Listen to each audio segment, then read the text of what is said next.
사랑하는 영락교회 지체들에게 주 안에서 평화 인사를 전합니다. 오늘은 2025년 2월 12일 수요일입니다. 오늘의 묵상 본문은 마태복음 8장 1절로 4절까지의 말씀입니다. 오늘 본문 말씀 8장 1절부터의 말씀은 이렇게 시작합니다. 예수께서 산에서 내려오시니 수많은 무리가 따르니라. 예수께서 산에서 내려오시니 산상수훈이라고 알려져 있는 5장 1절 말씀에 나오는 예수께서 산으로 올라가 앉으시니 라는 말씀과 대응되는 거죠. 산에서 말씀을 가리키시고 이제 산에서 내려오시는 겁니다. 마태복음은 유대인 공동체에게 증거된 복음의 말씀이다 라는 걸 복음서다 라는 걸 나누었죠. 그래서 마태복음은 굉장히 구약적인 배경 이런 것에 아주 익숙한 그런 것이 담겨 있습니다. 그래서 이 산이라고 하는 것이 마치 모세가 시내산에 올라가서 말씀을 받은 것처럼 그런 모세의 이미지와 굉장히 예수님의 이미지가 중첩되고 있다라는 걸 나누었죠. 그래서 모세가 하나님의 말씀을 산에서 받은 것처럼 예수님은 산에 앉으셔서 하나님의 말씀을 선포하고 계시는 거죠. 그 말씀을 선포하고 이 땅으로 죄악된 백성 가운데로 내려오시는 겁니다. 다시 선포됐던 그 말씀의 역사가 사람들 사이에서 그 무리들 가운데에서 일어나는 것이죠. 산에서 내려오시는데 수많은 무리가 따르니라. 수많은 무리, 산에 올라가실 때도 무리가 함께 했습니다. 근데 그 주로 제자들이었죠. 여기 나오는 수많은 무리라는 것은 일반의 다중을 의미하는 거죠. 주님의 사역 공생의 가운데에서도 여러 번 산으로 올라가시는 때가 있습니다. 기도하기 위해서. 근데 주님의 회복, 육신을 입었고 사람들을 상대하다 보면은 영적으로 지칠 수도 있겠죠. 그런데 그것을 풀어내는 방법은 늘 주님이 공동체와 함께하는 것이고 말씀 가운데 함께하는 것이다 라는 걸 보여주고 계시죠. 주님의 말씀 가운데에서 모두가 하나됨을 회복하는 것으로 주님의 그 영적인 힘을 회복하고 또 새롭게 하시는 그런 걸 보여주세요. 우리에게 보여주시는 거죠. 그래서 우리가 늘 영적인 에너지를 재충전하고 회복해야 될 때가 있습니다. 우리가 산에 기도원을 갈 때도 있고 꼭 기도원이 아니더라도 혼자 침묵하거나 또 안식을 취하거나 아니면 혼자서 숲을 걷거나 그걸 통해서 영적인 기운들을 회복해야 되는 거죠. 그 회복의 중심에는 주님과의 관계를 회복하고 주님께 돌이키는 또 주님의 말씀 가운데 새로워지는 것, 이것이 우리의 영을 회복시키는 길이다라는 것을 보여주고 계시는 거죠. 그냥 쉰다고 해서 어디 바닷가 가서 어디 휴양지 간다고 해서 사람이 회복되지 않죠. 회복된 것처럼 속일 수는 있겠죠. 그런데 회복이 되지 않습니다. 육체는 회복될 수 있어도 육체가 회복되면 영도 조금 회복되죠. 근데 본질적으로 영의 회복이라는 것은 주님과의 관계에 달려 있는 거예요. 영이라는 게 주님께 왔잖아요. 그래서 말씀과 주님과 함께하지 않으면 영적인 회복이 없는 것이죠. 영적인 회복을 이루는 길도 역시 주님 안에서 산을 깊이 주님 앞에 나아갈 때 회복이 있다라는 것을 우리에게 보여주고 계십니다. 늘 주 안에서 회복되는 이 회복의 전개를 맞이하는 우리 모두가 되기를 주의 이름으로 축원합니다. 어저께도 우리 큰애가 이제 가끔씩 전화를 해요. 한 달에 한 번 정도 이렇게 전화를 합니다. 3주, 2, 3주에 한 번 전화하는데 전화를 하면 안부 전화하죠. 근데 어저께는 이제 통화를 오래 했어요. 애가 하고 싶은 얘기가 많아서 그걸 들어주느라고. 제가 웬만하면 끝까지 다 들어주는데 이제 어제 우리 새벽 기도 가야 되고 우리 이제 학원 예배 드리고 오고 그래서 이제 일찍 자야 되는데 애가 계속 얘기를 하니까 나중에 아빠 좀 일찍 자야 된다. 좀 피곤해가지고 자야 되겠다 이러고 전화를 중간에 정리를 했습니다. 그래서 자기가 이제 겪은 이야기들 이런저런 이야기들을 많이 하는데 그런 이야기를 하더라고요. 자기가 이렇게 세상에 나가서 사람들하고 부대끼는 거잖아요. 힘든 거죠. 영적으로 점점 힘들어가서 주중에 이제 친구하고 같이 교회를 가서 이제 미국 교회를 간 거죠. 근데 거기 이제 젊은 이런 교회인가 같아요. 찬양 집회 같은 걸 하는데 한 2-3시간 동안 계속 찬양만 하는 그런 찬양 집회에 가서 이렇게 찬양을 하니까 마음이 다 가라앉고 마음속에 힘들었던 것, 기분이 안 좋았던 것, 지친 것 이런 게 전부 다 이제 해소됐다고 그런 이야기를 하더라고요. 예, 그러면서 자기가 예전에 교회에서 자랐고 교회에서 매주 예배를 드렸고 그러면서 그게 자기에게 얼마나 은혜였고 자기를 지키는 힘이 됐는가 하는 걸 그때는 몰랐는데 이제는 알겠다 이런 이야기를 하더라고요. 예, 그래서 그 찬양을 하는데 찬양을 하니까 정말 그 녹아내리듯이 자기의 뭔가 마음의 불편함, 어려움, 묶임, 뭐 분노, 화 모든 게 다 녹아내리는 것 그런 걸 경험했다 이런 이야기를 들었습니다. 얼마나 감사했는지 몰라요. 그런 것이죠. 주님과의 관계입니다. 주님을 높이고 찬양을 하면 예, 그러면 모든 게 다스려져요. 주님의 임재 가운데서 모든 게 다스려지는 거죠. 가장 먼저 다스려지는 게 내 안의 심령입니다. 심령이 자꾸 어려운 일을 당하고 사람이 두려움이 있고 두려움에 붙들려 살고 위협을 느끼면 사람이 강팍해집니다. 악을 만나면 내 안에서 악이 일어나잖아요. 악의 시험의 가장 뿌리는 나도 악하다는 거죠. 그래서 악과 부딪히고 악끼리 이렇게 겨루게 되면은 그러면 삶이 황폐해집니다. 점점 힘들어지고 악의 본질이 뭐예요? 단절이잖아요. 갈등과 다툼의 본질이 뭐예요? 단절이잖아요. 그 단절의 가장 뿌리는 무엇입니까? 주님과의 단절이죠. 영적인 단절이에요. 그래서 말라붙고 말라 죽는 것입니다. 사람의 모든 갈등과 고통의 시작이에요.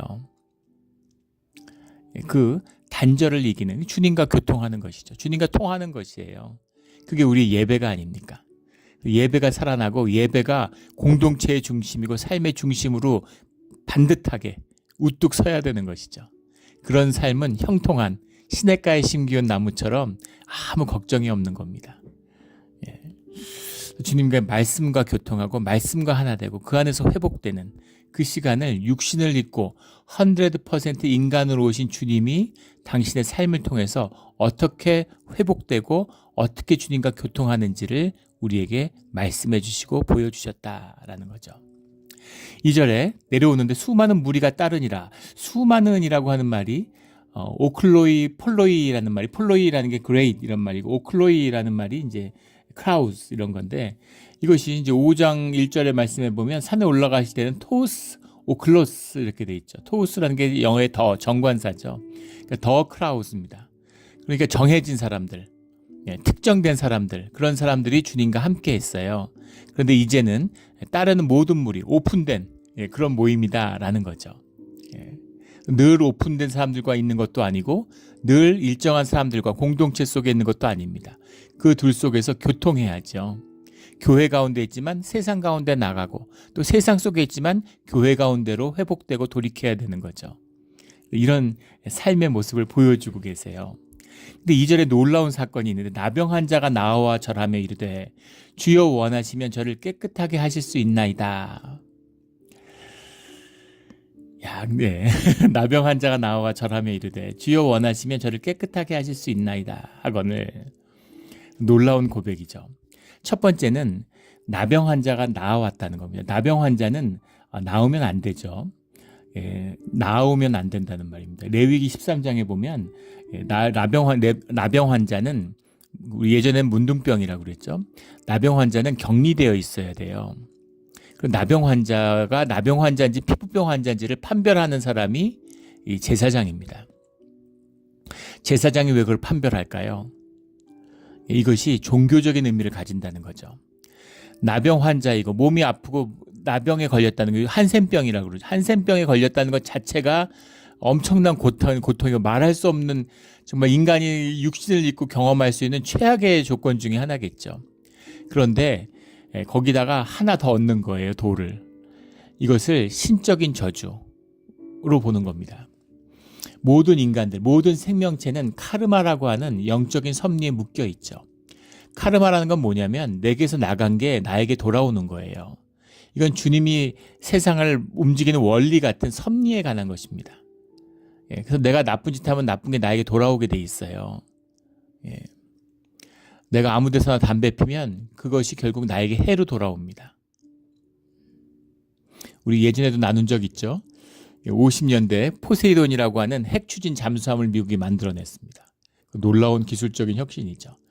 그래가지고 잠수함이 뭐 아무리 길어봐야 3일이면 떠올라야 되는데 그 배터리를 충전해야 되니까 그래서 그 잠수함이 이렇게 떠올라야 되는데 핵잠수함을 만드니까 떠오를 필요가 없는 거예요. 사실은 반영구적으로 물속에 있을 수 있죠.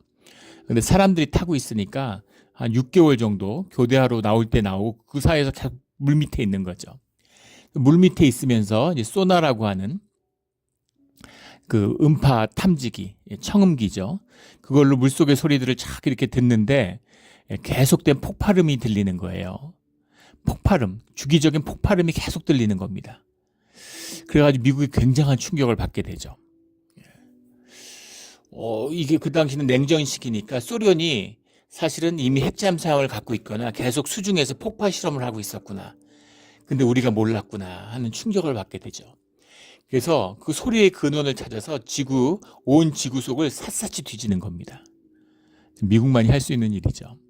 그걸 계속 뒤지다가 더 놀라운 사실을 알게 됐습니다.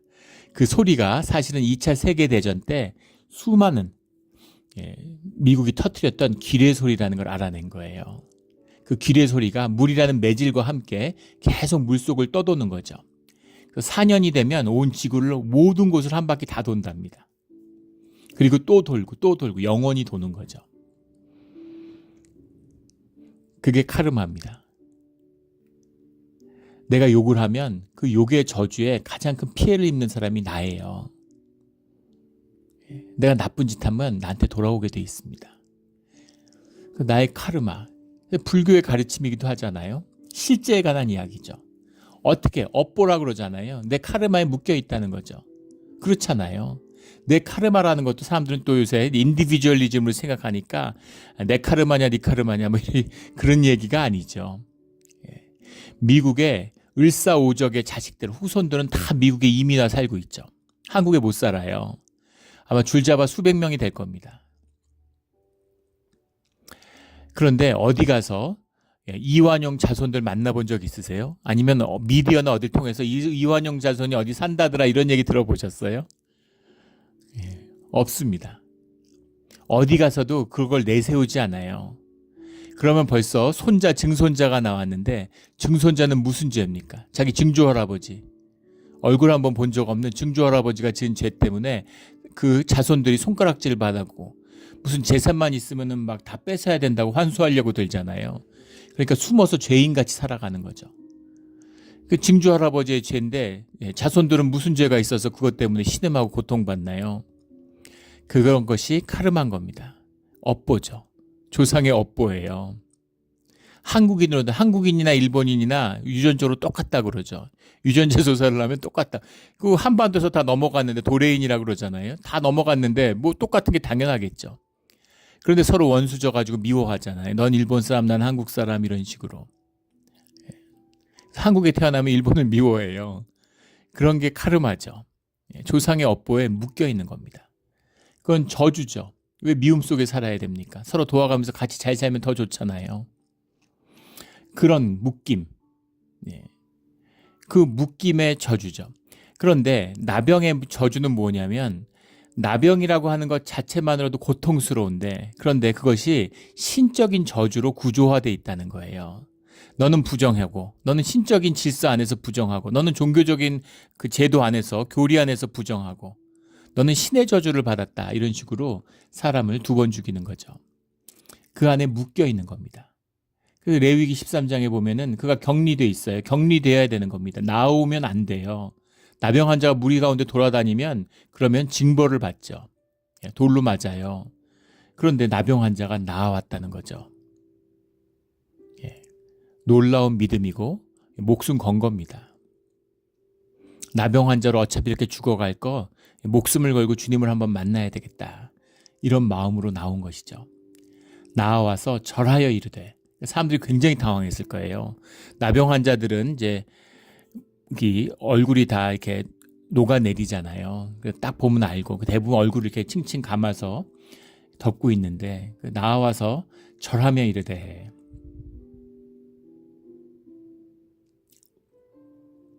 주여 원하시면 저를 깨끗하게 하실 수 있나이다. 주여 원하시면 주님이 하실 수 있다는 능력에 대한 믿음이 있는 거죠. 주님은 하실 수 있어. 주님이 하실 수만 원하기만 하시면 하실 수 있어. 전능한 주님이 이런 믿음이 있는 겁니다. 주님이 원하시면 저를 깨끗하게 하실 수 있나이다. 절에서 자신의 믿음을 고백하는 거죠. 이 모습만 봐도 놀라운 일이죠. 근데 3절에 예수께서 손을 내밀어 그에게 대시며, 이 공중 가운데, 사람들 가운데 나병 환자가 나온 것도 파격인데 더 큰 파격으로 주님이 대응하세요. 손을 내밀어 그에게 대시며, 레위기 11장 13장 11장 40절 13장 46절 말씀을 보면 레위 그 나병 환자에게 손을 대면 안 되죠. 왜냐하면 나병 환자는 부정 환자이기 때문입니다. 부정 환자에게 손을 대면 부정해지죠. 시체에 손을 대면 부정한 것처럼 나병 환자와 터치를 하면 안 돼요. 그게 율법의 가르침이죠. 근데 예수께서 나와서 절을 하고 원하시면, 그러니까 예수께서 손을 내밀어 그에게 대셨다. 이 말씀을 또 종교인들은 곡해합니다.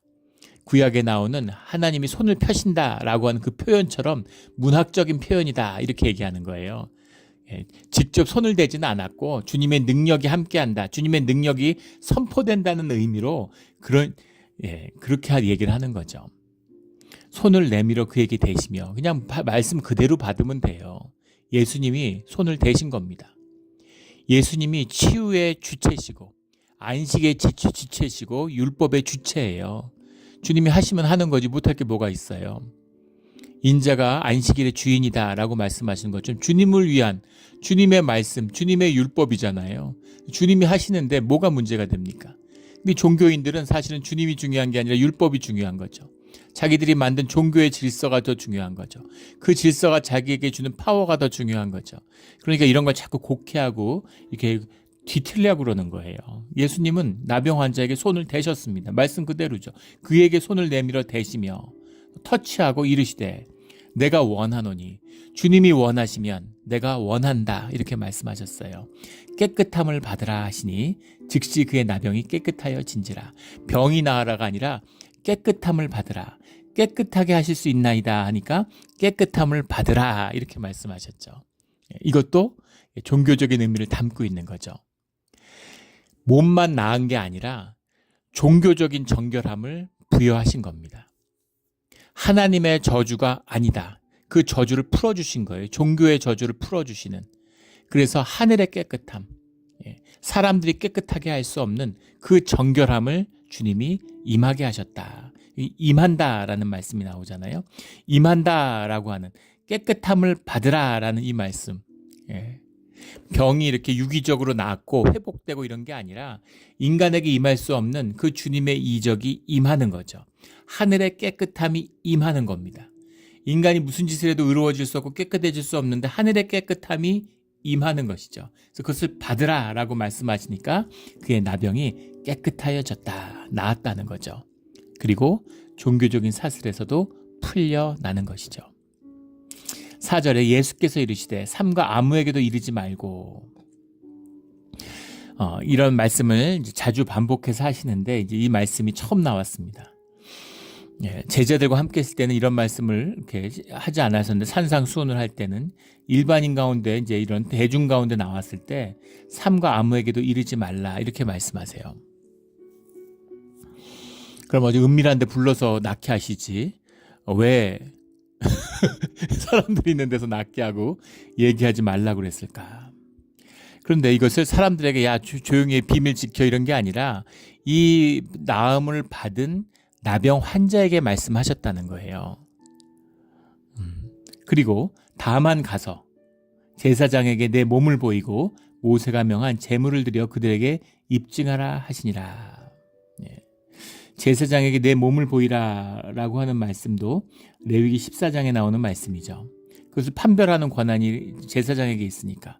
모세가 명한 예물이라고 하는 것은 레위기 14장 4절에 보면은 정결 선언에 대해서 그 산새 2마리 이런 거, 홍색실, 우슬초 이런 것을 이제 예물로 드리고 8일이 경과한 다음에는 흠없는 어린 순양 둘과 암양 하나로 또 이제 제사의 곡물을 드리는 것이죠. 그것을 지켜라, 이렇게 말씀하시는 거예요. 이 말씀의 뜻은 무엇이겠습니까? 그 율법과 제사의 그 경건함을 주님이 인정해 주시고 존중해 주시는 겁니다. 주님의 율법이니까. 율법을 폐한다는 의미는 율법의 종교성, 율법에 가지는 거짓, 그 한계를 온전하게 하시겠다라는 말씀인 거죠. 성전을 폐한다라는 말은 이 왜곡되고 부패한 제사를 폐한다는 말씀이죠. 예배를 폐한다는 의미가 아니죠. 그 예배 본질을 회복하시겠다는 말씀입니다. 그런데 왜 아무에게도 이르지 말라고 했을까? 이것은 이 병이 나은 이 나병 환자를 위한 주님의 인도하심이고 배려함으로 봐야 되겠죠. 본인이 예수님 기도받고 나았다고 그러고 다니면 그 종교사회, 그 율법사회에서 이 사람 가만두겠어요? 가만 안 두죠. 이 근본적인 이 종교의 체계와 시스템 자체를 하나님께 저주받았다고 종교가 선포했는데 내가 가서 예수님한테 기도받고 깨끗해졌는데 이러고 돌아다니면 아마 살려두지 않을 겁니다. 그래서 잠잠히 가서 내가 병이 나았는데 진짜 아픈지 안 아픈지 한번 봐주세요. 그럼 제사장이 보니까 낫네? 괜찮네? 그리고 정결 선언을 하면 율법에 따라서 정결 예물을 드리고 뒤에 8일 뒤에 가서 이제 완전히 다 나았구나. 그러면은 이제 암양도 드리고 순양도 드려라. 그래서 너가 사회에 복귀해서 그 사회에서 잘 살아가야 된다라고 하는 삶의 회복입니다. 주님이 늘 보여주시는 우리의 삶과 인격의 회복, 우리의 영의 회복, 삶의 온전함을 회복하는 주님의 은혜죠. 아픈 거 나았다고 삶이 회복되나요? 뭐 뒤에 가면 나오지만 평생을 앉아서 앉은뱅이로 구걸하던 사람이 걷게 됐어요. 걷게 되면 삶의 문제가 해결됩니까? 오히려 삶의 문제가 더 어려워질 수 있죠. 평생 동냥했는데 그게 자기의 스킬인데 불쌍해서 자기 도와주는데 이제 안 불쌍해. 이제 걸어다니. 세상 사람들 다 걸어다니는데 삶에서 걸어다닌다고 무슨 경쟁력이 있고 뭘로 무슨 삶에 그게 있겠어요. 아픈 게 나은 거. 아픈 게 나은 것은 의사들도 할 수 있는 일이잖아요. 우연히 나을 수도 있겠죠. 몸이 스스로 치유할 수도 있겠죠. 그런데 주님이 고쳐주시는 그 뜻, 주님을 만났다는 그 뜻 가운데에서는 우리의 삶이 온전히 회복된다라는 게 들어있는 거죠. 삶의 치유이고 주님과 동행하는 삶의 시작입니다. 이것이 진정한 축복이 되는 거죠. 그래서 병원 가서 나은 거하고는 다른 거죠. 뭐 설령 병원 갔다 주님이 뭐 어떤 걸 쓰시든 뭐 약을 쓰시든 의사를 쓰시든 주님이 쓰실 수 있겠죠. 그러나 중요한 것은 주님 안에서 주님의 이름으로 치유함을 받았다라는 겁니다. 그것이 삶의 회복, 우리의 영과 삶의 온전한 깨끗함을 받는 그런 것이 주님과 만나고 치유하는 삶의 시작이 된다라는 겁니다. 이게 중요한 의미죠. 이거보다 더 크고 더 중요한 의미가 있어요. 우리는 지금 이제 나병 환자의 이야기 아주 극적인 예죠. 근데 우리 다 모두 마찬가지라는 겁니다. 아까 이완용 얘기했지만 자기 부모 가려서 태어나는 사람이 어디 있습니까? 다 조건과 상황 속에서 태어나요. 욥기에 보면은 주님이 마귀한테 그렇게 말씀하시죠. 생명을 제외하고는 다 너한테 맡기겠다. 생명이라는 게 하나님의 형상이잖아요. 하나님의 형상, 누구도 건드릴 수 없는 하나님의 형상이 우리에게 있죠. 그걸 제외하고는 모든 권한이 마귀 밑에 있을 수 있다는 거죠. 예수님은 세상의 왕이다. 공중의 권세 잡은 자다. 세상의 임금이다. 이렇게 얘기하잖아요. 세상의 권세가 마귀 가운데 있는 겁니다. 그 얘기는 무슨 얘기예요? 세상의 모든 조건과 환경이 저주라는 겁니다. 저주 가운데 태어나고 저주 가운데 자라고 저주 가운데 살아가고 있어요. 삶의 모든 것이 저주입니다. 인종으로 차별해, 가문으로 차별해, 돈으로 차별해, 교육으로 차별해. 모든 걸로 사람이 단절되고 차별받아요. 그 차별에서 어떻게든 이겨내려고 죽을 힘을 다해서 나뭇잎 치마를 두르고 그걸 입는 겁니다. 예전에 나눈 적이 있죠. 그 케네디 자서전을 보다 깜짝 놀랐는데 케네디 가문이 가난하고 어려운 사람들을 끊임없이 도와서 인권운동 같은 걸 도와주고 이래가지고 존경받는 거잖아요. 그래서 어떻게 그런 마음이 가졌을까? 아버지도 부자고 그렇게 유복하게 자랐는데 아이리시였다는 거죠. 아이리시잖아요. 아이리시고 가톨릭이고 그 주류 사회 소위 말하는 미국의 보스턴에서 자라면서 굉장한 차별에 시달렸다는 거죠. 그 잉글리시들이 집요하게 우리가 보기엔 다 똑같고 다 영어 쓰면서 왜들 그러나 근데 미국 사람들이 아시안 봐도 마찬가지겠죠. 중국 사람이나 한국 사람이나 일본 사람이나 예. 그런데 집요한 차별을 받으면서 자라면서 그 차별받는 사람들의 아픔, 차별받으면 더 못된 차별하는 사람이 될 수도 있습니다. 시어머니한테 학대받은 며느리가 더 못된 시어머니가 되죠. 그런데 그것을 신앙으로 뛰어넘은 것이죠. 그래서 사람들을 보고 안타까워하는, 탄압받고 아파하는 사람들을 안타까워하는 그런 마음을 갖게 된 거예요.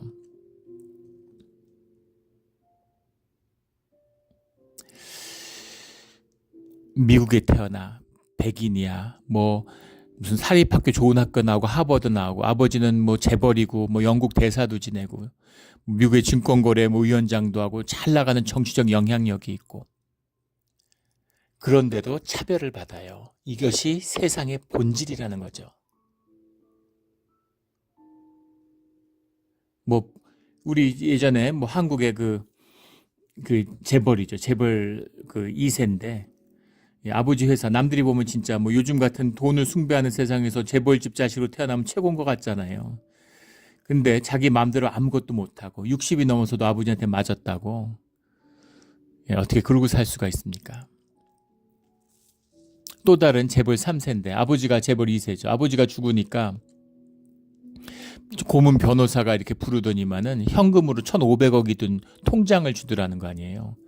아버지 돌아가시면서 1,500억 든 통장 받으면은 얼마나 좋겠습니까? 몇십 년, 한 30년 전 얘기죠. 그런데 그와 동시에 6조 원, 그 당시 돈으로 6조 원에 대한 그 빚 보증을 쓴, 회사 보증을 이제 오너가 쓴 거죠. 그것도 같이 승계를 받아야 된다, 이렇게 얘기를 하더래요. 그래서 아버지 돈 1,500억을 받는 순간 6조 원의 은행빚에 그 이제 빚쟁이가 된 거죠. 그리고 자기가 그 순간 깨달았다는 거예요. 아, 아버지가 그랬던 것처럼 자기도 평생 이 빚을 갚을 수 없구나. 돈 벌어서 빚을 갚는 게 아니라 점점 빚이 점점 더 많아지는 거죠. 그래서 빚을 잘 관리하는 거구나. 이제 그런 거예요. 늘 스트레스와 늘 그 수십만 명의 직원과 그거 살림을 해야 되니까 뭔가 누군가는 아주 막 너무 좋고 행복하고 세상에서 그런 게 없다는 겁니다. 무슨 얘기를 하려는 거냐면 누구나 다 세상 가운데 태어났다는 것 자체가 우리가 이미 세상 가운데 그 카르마에 묶여 있고, 그 카르마라는 것이 무엇이든 다 우리에게는 저주의 굴레가 된다는 거예요. 그러면 왜 마귀가 다스리는 이 공중 권세 잡은 세상 가운데 우리를 보내셨을까? 욥의 이야기가 보여주는 거잖아요. 뭐 재산도 많고 성공하고 막 사람들이 높이고 그랬지만 한순간에 사라져요. 아무것도 아니에요. 있으나 없으나 한순간이라는 거죠. 그런데 그 모든 것 가운데 더 고통스럽게 하는 건 종교인 친구들이 찾아와서 경건한 종교인들이 찾아와서 야, 네가 뭘 잘못했으니까 하나님이 벌을 주셨지. 네가 정말 잘났으면 네가 뭘 그렇게. 그런데 욥이 분노하죠. 난 오직 하나님에게만 얘기하고 말씀을 듣겠다. 그렇게 얘기하는 거예요. 왜 우리 삶에 다 그런 게 있잖아요. 그런 아픔이 있잖아요. 그런 묶임이 있잖아요. 그 저주를 왜 주셨을까? 나병을 깨끗하게 해주시니까 감사하죠. 그런데 나병을 안 걸리게 해주셨으면 좋잖아요. 아예 나병이 없었으면. 그 고통스러운 삶, 이제 나병이 나와서 깨끗하게 살면 감사하지만 이제까지 나병으로 고통받던 삶은 뭐예요 도대체? 이 땅에 와서 고통받았던 의미가 뭡니까? 거기에 대한 중요한 답을 주고 계시는 거죠.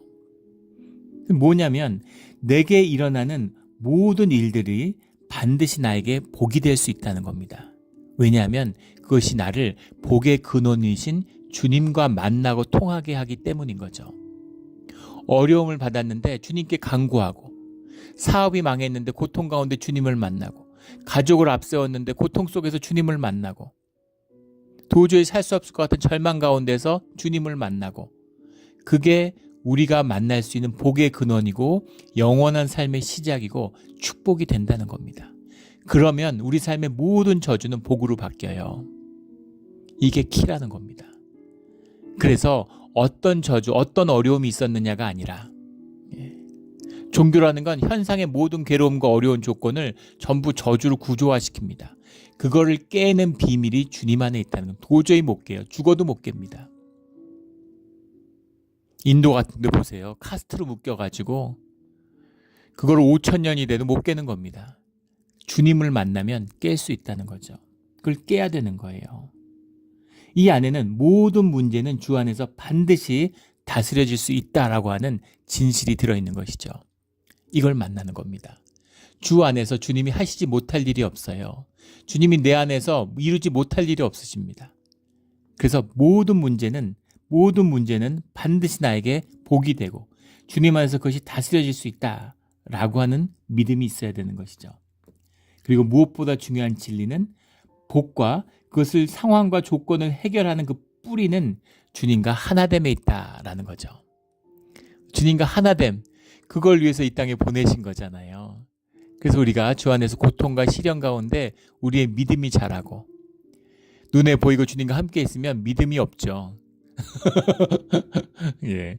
그런데 보이지 않는 주님을 믿는 것이죠. 주님이 주신 말씀을 믿는 것입니다. 주님이 주신 언약을 지키고 믿으며 살아가는 거예요. 그걸 통해서 시련과 고통 가운데 우리의 믿음이 자라나게 되죠. 주님이 함께 하심으로, 주님이 동행하심으로.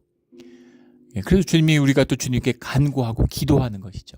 또 말씀을 접하고 주님과 말씀을 먹으며 살아가는 겁니다. 그렇게 우리가 자라가요. 이것이 주님을 만나는 비밀이라는 겁니다. 나병 환자가 나병은 나았지만 그 삶이 녹록지 않을 겁니다. 앞으로의 삶이 쉽지 않아요. 그러나 주님을 만나고 주님께 나아와서 목숨을 걸고 나병 환자인데 율법을 뛰어넘는 용기를 가지고 주님께 나아갔잖아요. 이런 용기와 믿음이 있으면 주님이 원하시면 할 수 있습니다. 라고 하는 그 믿음을 가지고 죽은 자를 살리는 것만큼 구약에 보면 이 나병을 고치는 것은 어려운 일이라고 받아들여졌죠. 그리고 더 고통스러운 건 그 나병이 유전이 전염이 되잖아요. 가장 가까운 사람들과 단절되는, 또 그 사람들에게 옮겨져 가지고 정말 자기가 죽기보다 더 고통스러웠겠죠. 그런 고통 가운데 있는 그 모든 것에 삶에 경험하게 될 모든 어려움과 상황과 조건의 모든 일들이 다 주님 안에서 내게 복이 되고 치유가 되고 회복의 전기가 될 수 있다라는 그 복음을 만난 것, 이것이 진정한 복인 거죠. 이 복을 만나는 것입니다.